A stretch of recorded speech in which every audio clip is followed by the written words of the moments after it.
If you were able to walk into a room, confident that you would be well received, seen, heard, and appreciated by others, and all it took was a few changes in how you navigate your everyday relationships, would you be willing to make those changes? It is possible to be both fully authentic and to experience the best relationships of your life. Now, here is the host of Navigating Complicated Relationships with behavior expert Michaela Gaffen Stone.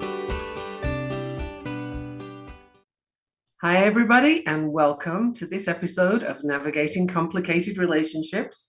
I'm your host, Michaela Gaffen Stone, and I'm here to talk about understanding and navigating autism behavior problems in children. And we're going to add into that parents too, and how your behavior will influence theirs in ways that you might not anticipate. So if you're a parent or a caregiver of a child with autism, you probably already know very well that behavior problems can be an issue on a daily basis. But what about at the holidays? Is this a time where you're looking forward to the holidays? Or is this a time where you're kind of holding your breath and getting a little nervous about certain situations, certain times, things you anticipate could be going less than ideally in your household? So, some households, it's from the morning wake-up routine to get to school to, what do I do on the holidays? All of these things can bring issues. And, it can be fraught with challenges, and you don't really have a roadmap for this, do you? So in this episode, I'm going to use some of the tools from Parenting Reimagined, which is my toolkit to help parents. And it's been developed from human design, but largely informed by behavior science, applied behavior analysis to be specific. So there's a whole bunch of things in here. You may recognize some ideas and not others, and that's fine. Let's see what we can do today that's going to be different for you. And let's see what we can do that's useful. I would love your feedback later. So if you want to hop into chat and talk to me here, or send your comments to mickey@gaffenstone.com, which is my email, or find me on Facebook. I'm very easy to find, Michaela Gaffen Stone. I don't hide. So if you'd like to give me your feedback or ask more questions after this, that would be great. So, behavior and Christmas. Let's have a look at the scene from your child's perspective. Do they know what's going on? Like, what have you explained to them about the holidays, and how far in advance have you explained the differences? Because for a child with autism, a change in routine is very unsettling. It's disturbing, it's unpredictable. And the word unpredictable is very, very scary for a kid with autism. And it doesn't matter how old they are. Now, obviously, autism is a spectrum, and so some kids will have more of an issue with this than others. Some kids might simply say, you know what, I really don't like surprises that much. And others can go into a complete, total meltdown because they have no idea what's going on. So you'll know your child. How much explanation will they need, and how early, and how often, right? Because telling a kid something once, with any child, autism or no, once isn't likely to get through, or maybe it won't stay there, or maybe they didn't get the context of what you were telling them. So, we have grandma and grandpa coming over. When? Is it now? What does that look like? What are they coming over for? What's happening? What are they doing? What do I have to do? What does this mean? Lots of questions come up for these kids that they can't necessarily articulate. But they don't know what's happening. So have you told them when they're coming, why, what it's going to look like? Whenever there's a change in routine, your best bet is to give as much information as possible to your child, whether they have autism or not. Informing your child of what's going on helps them to prepare and helps them to have an idea of what they're going to do with this information. Like, what are they looking forward to? And you can have that conversation too, particularly if your child is quite well able to articulate what's going on for them. The more you can have this back and forth, like, What do you think about this? What are you looking forward to? What's the most fun for you? Really engage them in the process. When I have seen that when people just say, this is happening, that's happening, and done, or they don't even give that much information, kids' behaviors will escalate. They get more and more upset, and the behavior seems to be out of proportion. But actually, behavior does not tend to be out of proportion. It's a reflection of what's going on inside for that child. It's their communication. So if you have a kid that's getting into some pretty big meltdowns, it's a good time to stop and look, what can you do to change that for them? What can you do to relieve the stress and pressure on your child? Because they're navigating a world that they don't really get. Their life experience is this big. It's a few inches big, right, on the yardstick. Yours is the full yard. Like, you've got all that experience. So you have the frame of reference. You can plan what's going on because you're in charge of it. Your child's kind of along for the ride, if you will, but they have no idea what roller coaster they're on. So, it's likely to be very stressful for them. What can you do to mitigate that stress, to make it less? And I would say involving your child in as many preparations as you can and chatting with them while they're doing something. Explain to them why this is something that's fun right now. Why is it something that's happening in your household? And sort of explain the tradition to them so that they get an idea of, oh, we do this now because it's a time for family to get together. Okay, is that a good experience typically? Because I know not every household enjoys the family getting together, even though everybody does it every year. Well, if you have that kind of dissonance going on in your house, if that's the situation you have, imagine how your child sees it. They don't really understand, well, everybody's going to argue, why are we all getting together and pretending it's fun? So if that's what happens in your household, you might want to consider how you're going to handle that and different ways to explain what's going on to your child. Sometimes grandma gets a bit grumpy, and, if you have a reason why, you can give it, she has a lot of pain or something, but fill them in, give them a helping hand on understanding what's going on. So setting expectations is going to be your friend. You set expectations for what the adults are going to be doing, and you set the expectations for what your child is expected to do, and where they can participate, where they can choose to not participate. And having those options is really helpful for all of you. So if you typically expect your kids to be joining in with everything all the time, I think if you consider it from their perspective, you'll see that can be overwhelming in a hurry. There's so much going on, and there's so much noise and bustle, and it's not school anymore. And there's a lot of talk about everything being wonderful and jolly and so on. But what does a child do with that information? How does that land? And when their expectations are unreachable because they don't really know how high they go, then really, how are they going to behave? They're going to feel let down at some point simply because they were kind of reaching for the clouds and didn't know where the clouds were. Can you help them to be more grounded so that they don't have that sort of endless expectation of everything's going to be wonderful and I'm going to get a pony and I'm going to get this and I'm going to get that? Really bring it into something that the child can handle. And then conversations about Santa. Okay, now this is something, if you haven't already gone to see Santa and get the pictures taken, if that's something in your household, then I'm glad to get in at this point, because that's part of the Christmas tradition that I think is very difficult for so many reasons. So you have probably spent some time explaining stranger danger to your child and telling them, don't take candy from strangers, don't talk to strangers, don't go off with them, etc., etc.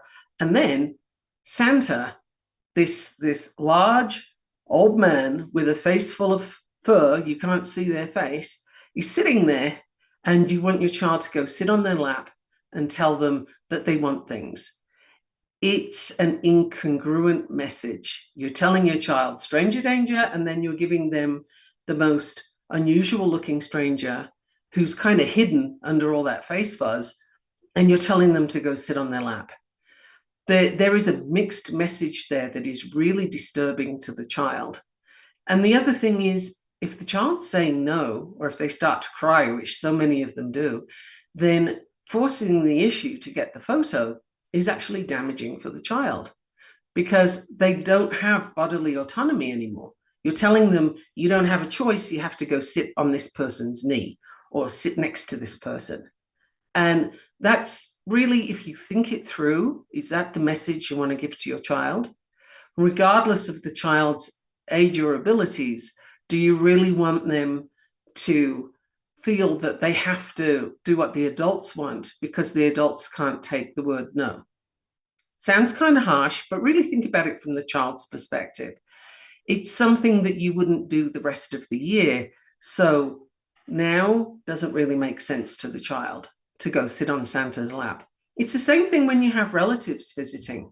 Now, they might not be strangers, or they might be. Maybe you only see them once a year.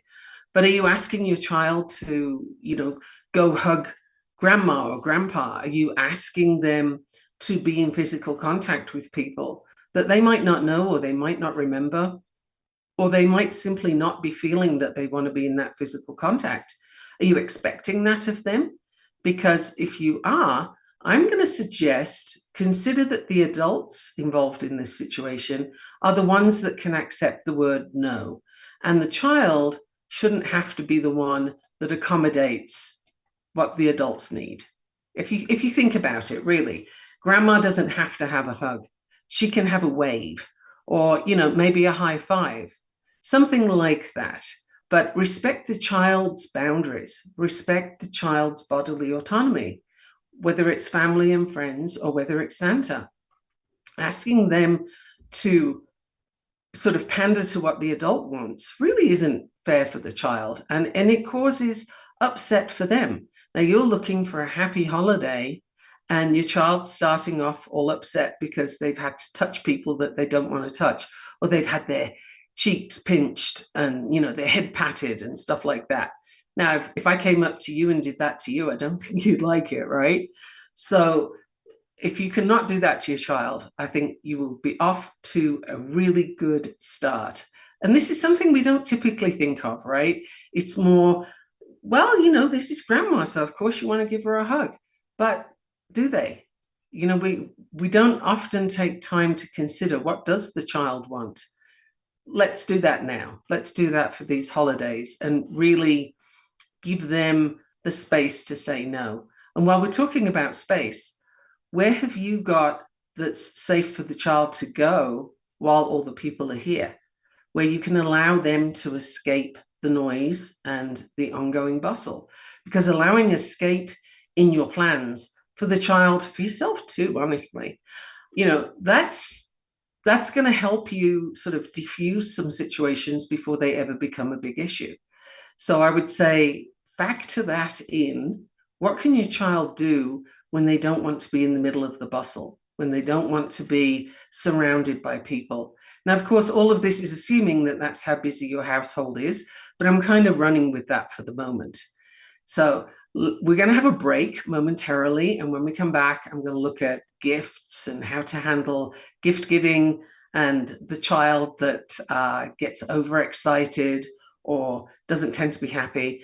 Let's have a look at that after the break. So stay right with me on navigating complicated relationships, and we'll be back talking about navigating behavior over the holidays. Stay tuned.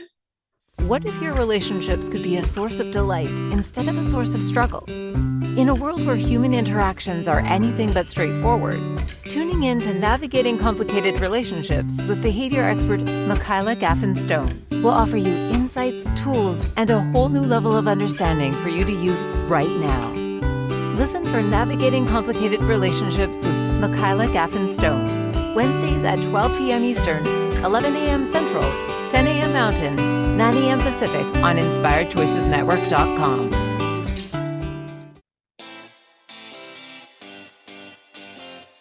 Are you a subject matter expert? Are you here to share your expertise with an audience waiting to hear from you in only the way you can deliver? Are you ready to have your voice amplified across the airwaves? Inspired Choices Network has a global radio platform streaming to millions of people across the world. Professionally produced and supported by an accomplished team every step of the way, you can broadcast from anywhere in the world, knowing your voice matters, and we ensure it is delivered with ease and efficiency. Eager to hear your message, the world awaits. Contact us today to become an Inspired Choices Network radio host. Email become a host at inspiredchoicesnetwork.com. This is Navigating Complicated Relationships with Michaela Gaffen Stone.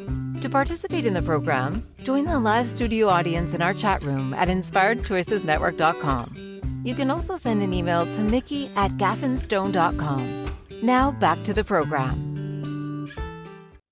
Welcome back, everyone. I'm Michaela Gaffen Stone. I'm a BCBA human behavior expert and someone who's really interested in advocating for child welfare, child well-being, because when the child's happy, the parent can be so much happier and you're all having a better time. So here at the holidays, this is such an important thing because these are the memories that your child's going to bring forward. You know, somebody asked me the other day, what's your favorite Christmas memory? And wow, I don't actually celebrate Christmas, so I had to really think about how I wanted to answer that. But the thing is, I could think of the time of year right away and think of things to respond with. Now, what's your child going to have when somebody asks them? What are their favorite memories from Christmas? What's something that really stood out for them? And I think very often it's when the child is involved in the plans, in the preparation, and most crucially, when they do something, it's accepted and left as it is. So, for example, if you're getting your child to help with the decorations, I think that's great. Give them things that they can be successful at. And when they've done it, whatever it looks like, if the snowman has 3 eyes, so be it. If the angel is a little wonky, that's just fine. It doesn't matter. The key is that the child is proud of their effort and that you commend them for their effort, right? They have done a fabulous job because they did what they could do and they're doing the best they can. So if you can put aside the temptation to fix whatever they've done, and especially if you really like things neat and tidy, that can be difficult. On the other hand, by now you have kids, so you've probably gotten over that a little bit. You know, the neat and tidy thing and kids don't tend to go together so well.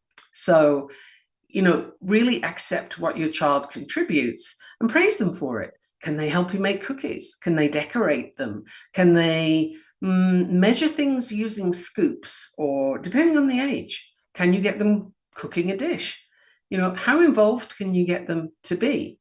Kids love to be a part of what's going on. They don't really want to be put to one side and wheeled out to sort of behave well and then go away again.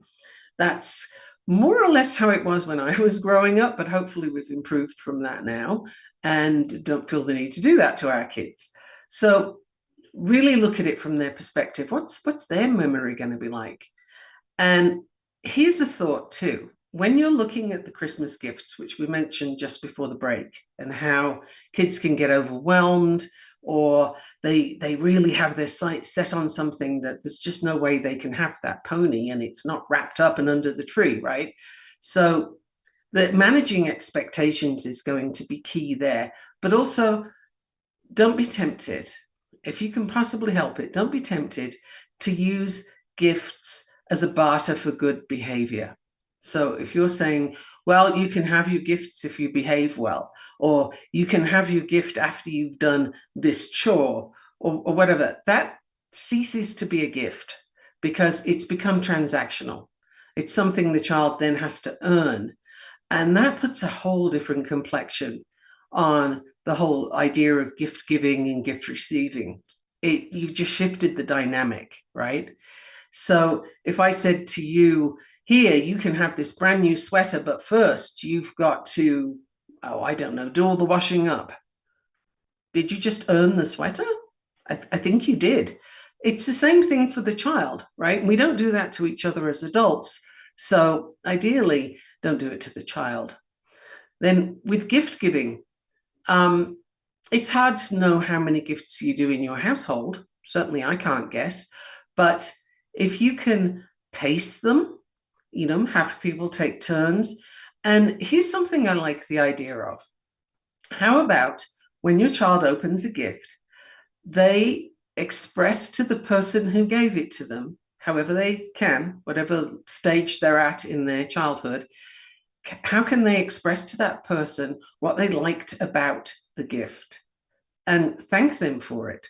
So, for example, I really love that you thought about me and got me this beautiful pink elephant. I love elephants. Thank you.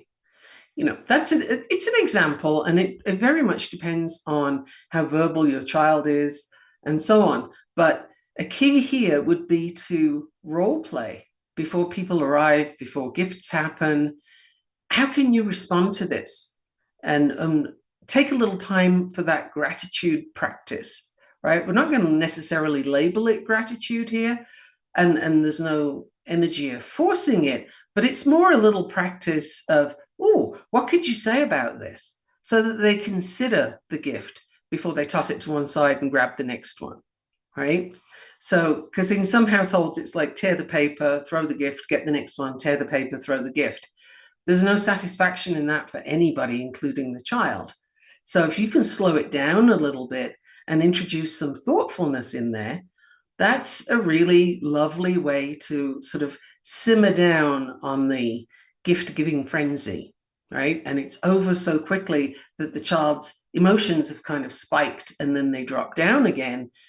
This is where you get meltdown and I want that present. No, I want this one. And kids start fighting over stuff, right? So keep a lid on that by slowing it down. Now, if your child does get to the point of having a meltdown, or, they're going off on a rant about something, please do them and everybody really a big favor. Don't film them. Put the phone away. I see kids on media that have been filmed having a meltdown. They're terribly upset. And the parents either showing how funny that is, or they're showing how, I know how to handle my kid. Well, none of that is appropriate for the public domain. Imagine your child, 3 years old, having a major tantrum, pulling their hair out, throwing things, whatever they're doing. And then later in life, they're like 15, 16 years old, and somebody says, hey, I found a video of you online when you were 3. Look at this. It's so funny. They are going to be so embarrassed, mortified even, that this exists and that the world and his dog can see them on the media having a meltdown, or swearing. A lot of people like to film little kids swearing. Well, okay, it does sound funny coming from a little kid, but guess what? What we all hear is that the child is parroting the parent, and they don't understand when the parent finds that funny, right? Because, well, you said that that's what it was. Why, why is it funny when I say it? And I see kids looking really confused. So who are you parenting? Are you parenting social media people, or are you parenting your child? So I will ask again, please put the phone away. Don't film your child doing anything embarrassing. In fact, really, do they need to be on social media when they're little kids? Because there are all kinds of freaky people out there. They get a hold of pictures of kids, and we don't need to go into that right now. But do you want your kid to be out there? Maybe not. So when you were little, you were not on social media. You were not filmed having your tantrums. They can become stories that people tell, but do you really want it in the public domain? I think probably not. So let's put the phones away. And that can be a really good practice too. Like everybody can put their phones in the middle of the table, and then you have a bet. as to who's going to be the first person to pick theirs up, and they get to do the washing up, for example, or they get to stand up and sing a song, something, but really make it a feature that people don't use their phones and film others and then put it out on social media, because that's just really not fun for the child later. Now, if you have a child that's having difficulty managing their emotions, this can be a great time to sort of talk about feelings and maybe express what's going on for them through drawings, or maybe they can tell it to you. Maybe they tell it to you and you write it down. You can make a character that experiences those feelings. So it's kind of a little bit removed from the child. So, hey, Snowy the snowman gets really overwhelmed when all the gifts start happening. What can Snowy do about this? Yes, it all involves you spending a lot of time with your child, but I'm going to suggest that that's what the holidays are for. So this would be a way to spend time with your child, having a good, positive experience and not putting out fires and managing their meltdowns, right? So that can be something that you spend a little time on, and you could start today. It doesn't have to all wait for the big day. In fact, spreading this stuff out would be a really good idea, because changing routine is happening now. So how about you start introducing different things, situations that you think your child might find difficult over the holidays, something that's new, such as a person they haven't seen, or, that you're going to have a lot of people over for dinner. How can you role play with that and find out from them, what would they like to do? Do they want to be sitting at the table first? Do they want to sit at the table last? Does it really matter to anybody else if the child gets to choose that? Can they help you set the table? Does it have to be perfect if they're going to do that? What can they do, and how can they be involved so they don't feel like an afterthought? Because when kids feel like they're not being paid attention to, they get loud and they get persistent, because it's necessary for them to have your attention. So think about how you want them to get that attention from you. Do you want them to, throw a major wobbly in the middle of dinner? Or would you like them to be involved from the start so that they don't need to do that? Those are some choices that you can think about. How are you going to manage that? And delegate. You don't have to do all of this with your child. You can have other people involved. Get them to do certain things with your child. Have different people role play with them. That can be really cool too. It can be very helpful to give them an idea of how this new situation can go on. Now, remember, I don't know what age and stage your child is at. I don't know how verbal they are, but you can tailor, hopefully, the tips that I'm offering today to suit your household. None of this is you must do that. And I'm certainly not saying you're wrong over here, possibly with the social media. But, it's up to you. It's your household. So I hope you're getting some good notes from this, because we have another break coming up very soon. And this is your opportunity to really catch up with what I'm offering, question anything, come into the chat. If you have some questions for me, that'd be great. I'm happy to answer them. And if I can't answer them, I'll tell you so. So send me emails afterwards if you like, mickey@gaffenstone.com. You can always find me on my website, gaffenstone.com. And you can find me on social media. You can also find this podcast on pretty much any format you like. There are over 450 platforms. So holy smokes, you can listen to this as many times as you like and on different platforms. How cool is that? So keep your notepad ready. We're coming right back after the break with more tips and ideas and thoughts on how to handle the holidays so that you and your child have a good time. That's really what we're here for. See you in a minute. Don't go away. What if your relationships could be a source of delight instead of a source of struggle? In a world where human interactions are anything but straightforward, tuning in to Navigating Complicated Relationships with behavior expert Michaela Gaffen Stone will offer you insights, tools, and a whole new level of understanding for you to use right now. Listen for Navigating Complicated Relationships with Michaela Gaffen Stone, Wednesdays at 12 p.m. Eastern, 11 a.m. Central, 10 a.m. Mountain, 9 a.m. Pacific on InspiredChoicesNetwork.com.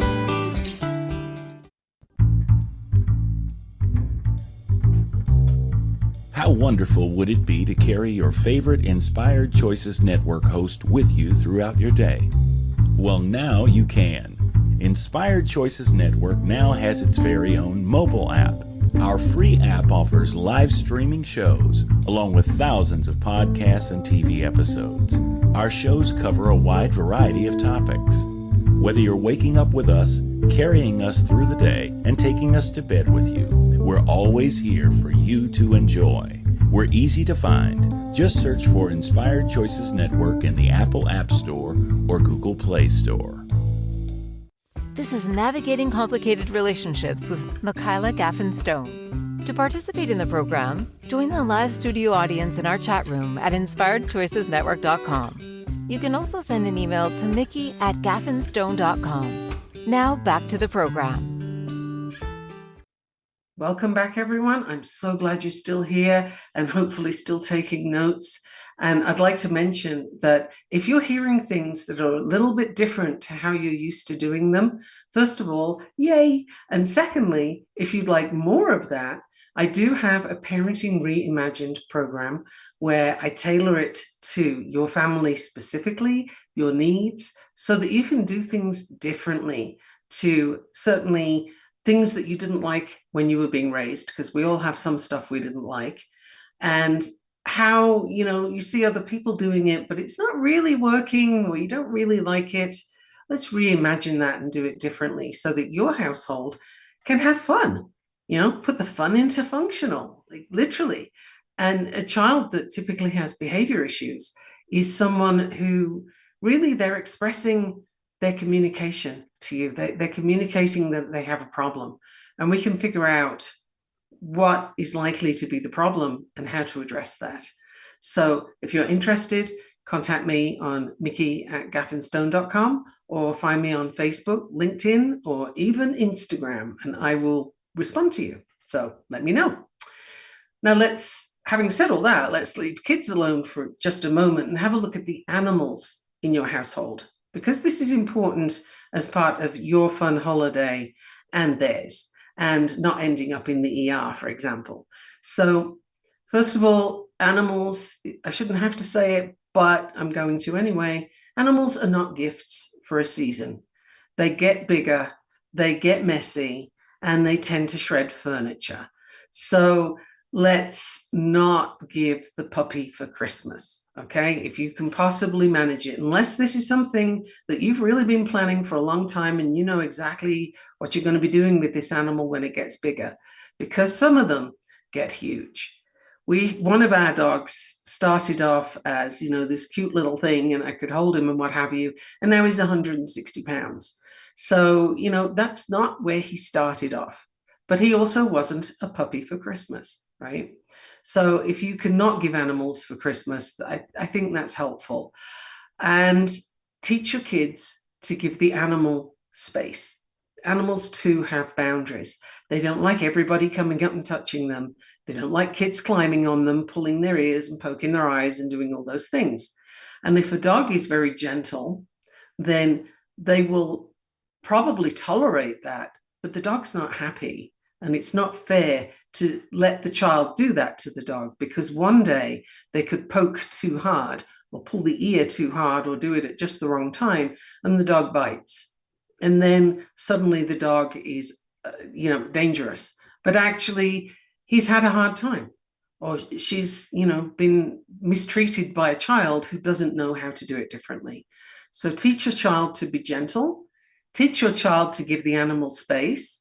And at the same time, I'm very much a fan of, if your dog lives with you, then other people don't get to send your dog outside into the cold. I think it's a personal preference. I don't like it when people want my animals to go elsewhere, because they live here, just like your kids and just like your spouse, they live here. So let's not be throwing them outside into the cold. Going back to children. I did need to say that bit about the animals, though. So please think of them. Also, the noise, the noise in the household. Give your animal somewhere that they can go that's quieter. Do you have a room that they can access and kind of, if they have crates, that's even better. Just leave the door open so the dog can put themselves to bed when they need to. Really good idea. The dog is then indicating to you, this is my time to be quiet. If you have cats, good luck, first of all, good luck, but they'll take themselves off, let them. That would be the best bet with cats. So, gifts. Now, one of the things that we tend to get happening at Christmas and at birthdays and any of the celebration times is child gets a gift, other child wants to share it. They want to have a look at it, they want to go play with it, they want to do whatever. So many parents feel pressured at this point to have their child be well behaved. You're going to show that I'm a good parent by behaving well, and here, share your gift. Well, if I gave you a brand new piece of jewelry and then asked to wear it, how would you feel about that? Or if I gave you a cashmere sweater and said, now I want to borrow it, excuse me a moment, how would you feel about that? Probably not great, right?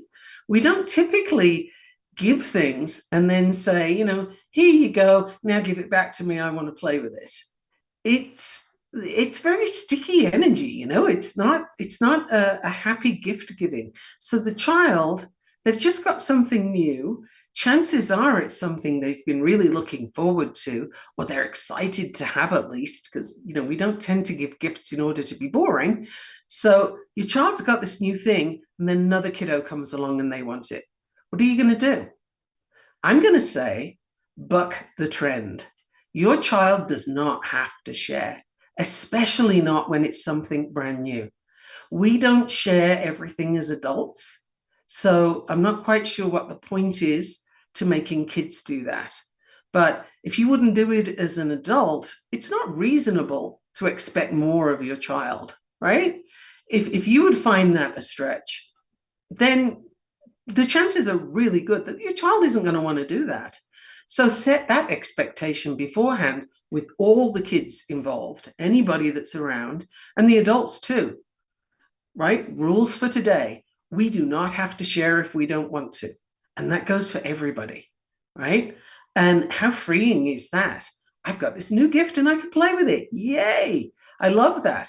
So buck the trend and start a new tradition in your household where this is a day, regardless of how you do it the rest of the year, this celebration day, whether it's birthday, Christmas, whatever, Easter, whenever you give gifts, this is a day where you don't have to share. How nice is that? Now there's a whole battle you don't have to have, right? You don't have to fight with, okay, now it's his turn, now it's her turn, da, da, da. All of that has gone. So give yourself a big break here and just don't have that fight over sharing. You could, right now even, start something called a gratitude jar. And whatever stage and age your child is at, they can draw pictures or they can write something and they can put one word or one picture in this jar for something every day, right? Or they could do it one in the morning, one in the evening. It depends on how busy you want the jar to be. And then at the end of that, everybody gets to pick something out and read it or guess what the drawing is, that kind of thing. It can become a game even, but it's a gratitude jar. The point being, they're thinking about, what am I happy about? What am I appreciative of? What do I understand I have that is a gift? Not just the gift in the wrapping paper, but something that's good in my life. Any child can do this to their age and ability. So think about how you can get them involved in that. And that can be like a little morning ritual. Here, have breakfast, do something for the gratitude jar. That could even be a practice you do all year round. But for now, we'll just talk about getting it ready for the holidays, because that can be so much fun, right? So building quiet time as well. I mentioned this earlier, but I think it tends to get forgotten. It gets put on the back burner a little bit in all the plans. You just kind of figure, well, if you've had enough, you take yourself off. But wouldn't it be good to set that up before you need it? That leads me very nicely to something called precursor behaviors. Now, this is straight out of behavior analysis, so I'll explain it a little bit. But your child will have telltale signs when they are becoming overwhelmed, when they're escalating in their feelings.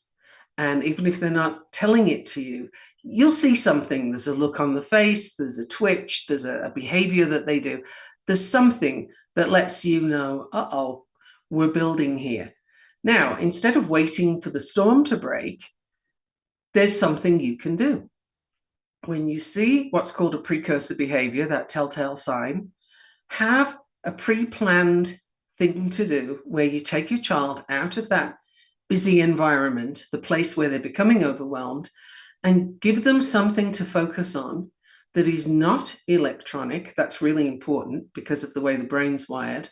Give them, like, count the cars going past outside, or look at the snowflakes, or whatever you've got going on, but give them something to look at, to focus on, that's not electronic, and help them to just kind of bring themselves down. Because when a child becomes dysregulated, just the same as an adult, when they become all upset, the brain is flooded with chemicals, hormones that tell them fight or flight. So when you're getting ready to run from a saber-toothed tiger, you can't hear what people are telling you. So you can't hear people calming you down with their strategies and what have you. You can't really access it. It's one of the reasons why telling somebody to calm down has never worked in the history of ever. Like, if you want to really annoy somebody, tell them to calm down. And even if they're calm, they'll get mad at you. But back to the dealing with the child, you take them to a quieter place, let them just kind of focus on something, and maybe they can count or draw or whatever's chill for them. And when you can see that they're sort of more regulated, maybe have a little walk so those hormones can go through the body, and then take them back into that environment, and they'll do a lot better. I've done this with kids who have become so upset, they end up hitting somebody. And when the parent started working on the precursor behaviors and could see, oh, I see these telltale signs, the child I'm thinking of in particular, she'd take him off and have him watch squirrels and stuff, and bring him back about 20 minutes later. Now they can get through parties, parades, all kinds of things, and he doesn't end up hitting anybody because he has learned by repetitive behavior, by being taken off to calm down. He's learned to do it for himself now. So how cool is that? It's a coping mechanism that the child can learn for themselves. And you don't have to yell at them, and you don't have to give them a timeout. In fact, please don't. Timeout doesn't really work for kids. It's great for parents, though. Like, if you want a timeout, take one and just tell them, I need a timeout right now, and I'm taking one. I'm going to be in my room reading a book. I used to do that with my kids when I was little, and it was great. It worked very well. So rethink how you're doing things. Literally reimagine how you are parenting, especially at the holidays. Do the expectations that you have to be there? Do they have to be that way? Do things have to go this particular order? Or can you change things up and make a new tradition with your child at the center? How amazing would that be for them? And this is a big holiday for the kids, right? The adults have already got their patterns in place, but what about the kids? What would you like them to learn? And what would you like them to remember from these holidays? I would love your feedback on that. So do let me know. Send me an email if you'd like, Vicky@gaffenstone.com. And meanwhile, don't go away. We are at break time yet again, and I have a little bit more to go through with you. So stay right here on Navigating Complicated Relationships. We're at the Inspired Choices Network, and I will see you in a minute.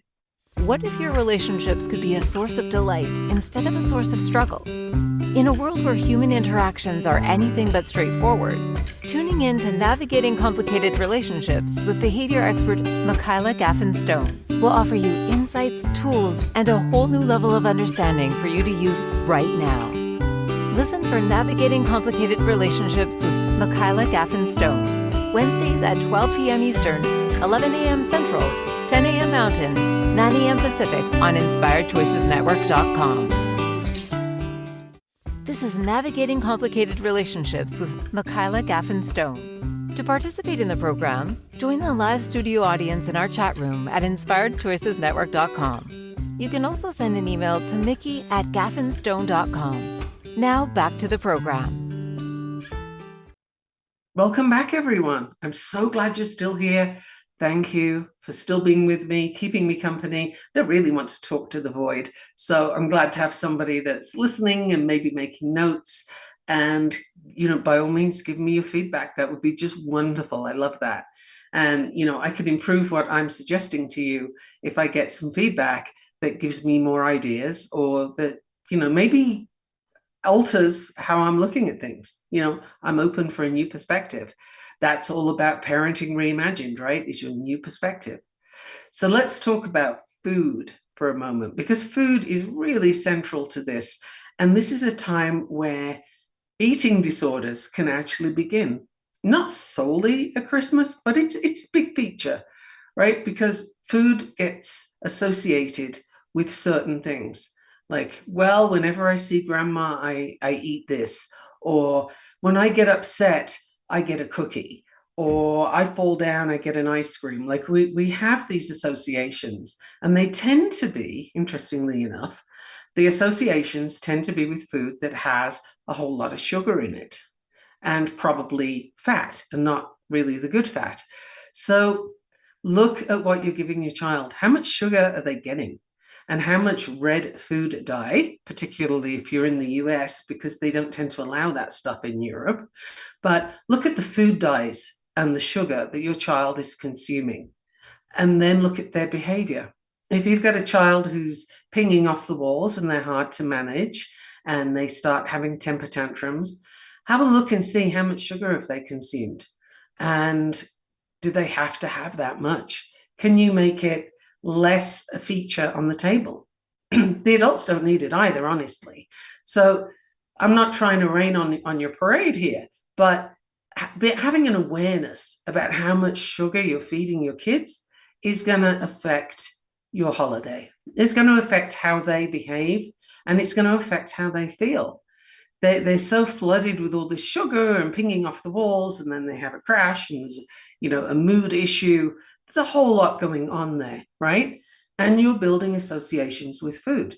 So if there's something that, Auntie May always brings, and, it's Brussels sprouts with chili, for example.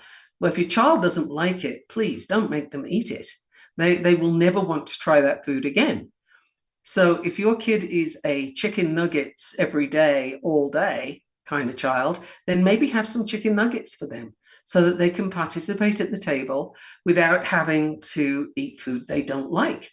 Because chances are, Brussels sprouts with chili, as a kid, I wouldn't have liked that very much. As an adult, I'm going to give that a go. I'm interested in that because nobody made me eat it. But foods that I have been made to eat as a child, I don't want to touch that stuff now. And I will bet you can think of things that you had to eat as a kid. Otherwise, there were starving children in X country that, we're going to go without because you weren't eating your peas or whatever it is, right? Do you remember that? Did you grow up with that? Because I did. And I could never understand why I couldn't just mail it to them. But, that aside, how do you want that to play out for your child? And I'm going to suggest don't force them to eat any particular food. They could sniff it, they could look at it, and if they don't want to try it, that's okay. Now is not the time to force that issue. This is about having a good time. People will bring the dishes that they like. So if your child doesn't like them, maybe have a dish they like. You could put chicken nuggets on the table. Why not?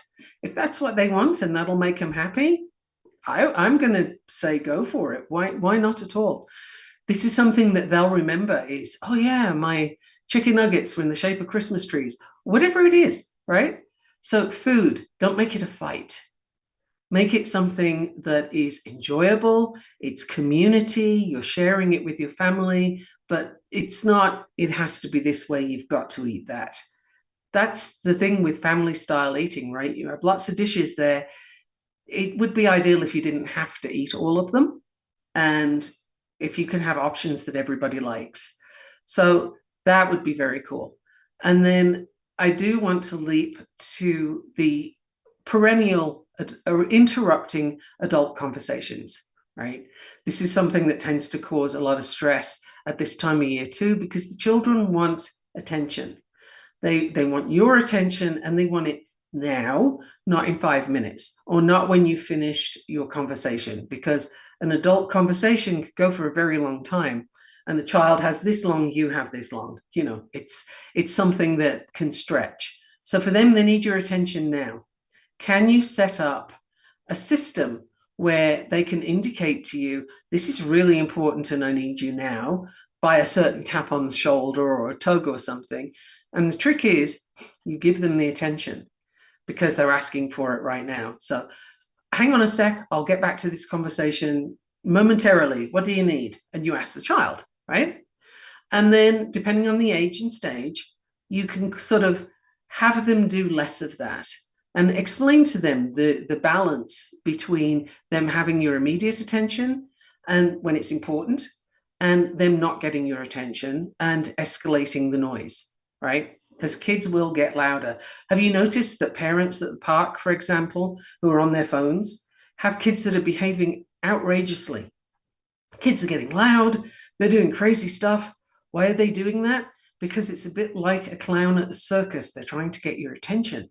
And if your attention's on the phone, they have to get louder and noisier and more obnoxious. So it's a self-fulfilling thing, right? So rather than going that route, and we've already put the phones down, right? We've already done that. They're in the middle of the table, or they're in a basket at the entrance or something, but they are not in your hand filming your child having a meltdown. So, you know, how can you set up a system with your child so that they do get your attention when they really need it, and they don't get your attention sort of every single time? There's a balance here, and it will depend on your child's age and stage, right? But that is something that now is a perfectly good time to work on it. And the final thing I want to throw out there for all of this is give yourself a high five, give your kids lots of praise, and you can all go jump on the trampoline as a celebration when you've had a good time for a while, right? Or even to blow off steam. But get in there and enjoy this time of year with your kids, and remember that from their perspective, they have no idea what these adults are doing right now. That there's stuff going on that they just don't get, or it seems weird because it's not the usual routine. And if your child is neurodivergent, chances are they have extra work to do just to keep up with what everybody's doing. So give them a helping hand by involving them, explaining to them what's going on, and maybe even have like a visual schedule on the fridge where they can see pictures. First this, then that, you know, and they can even move them around if there's Velcro on the back.